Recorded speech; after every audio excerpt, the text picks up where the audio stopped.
Вече повече от век Националният военно-исторически музей следва неотлъчно своята мисия на пазител на националната памет. Той съхранява всички предмети, свързани с събитията, които бележат най-важните страници на българската военна история. Началото на тази мисия поставя указа на цар Фердинанд, с който при щаба на армията се създава военно-историческа комисия с музей, архив и библиотека. С учредяването си на 4 юли 1916 г. Военният музей става третата общонационална музейна структура в страната. Преди него са само археологическия и етнографския музей.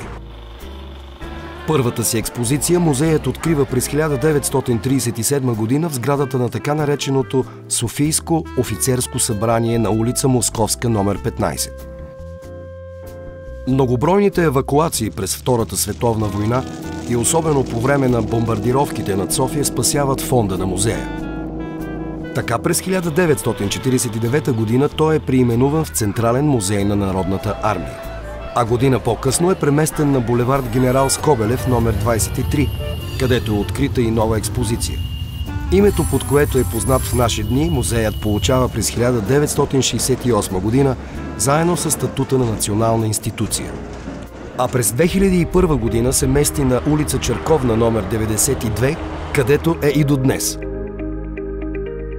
На това място Националният военно-исторически музей разгръща уникална външна експозиция с различно въоръжение от танкове, ракети и артилерия до военноморска и авиационна техника.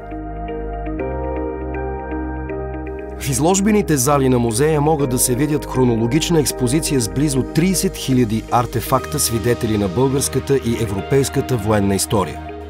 За истинските ценители на историята музеят представя в 4 колекционни зали най-богатите колекции в страната от оръжие, български отличия, отличия на държавните глави и униформи. За уникалността на експозицията свидетелстват реликви, като превърналия се в емблема на музея коринтски шлем, един от 3 подобни в света. Най-високото отличие на царство България, ордена Свети равноапостоли Кирил и Методий, косите на Васил Левски и оръжието на Раковски. Сред редките експонати, които се помещават в музея, са и европейските средновековни ризници и мечове, някои от образците на първите картечни пистолети, невъведени в масово производство български оръжия, лични униформи, отличия и вещи на най-видните български военноначалници и политици. Част от експозицията на музея е също така и единствената у нас колекция от военни печати, войнишко творчество, плакати и марки. Във фондовете на Националния военно-исторически музей се съхраняват над 1 милион експоната, някои от тях никога не показвани пред публика.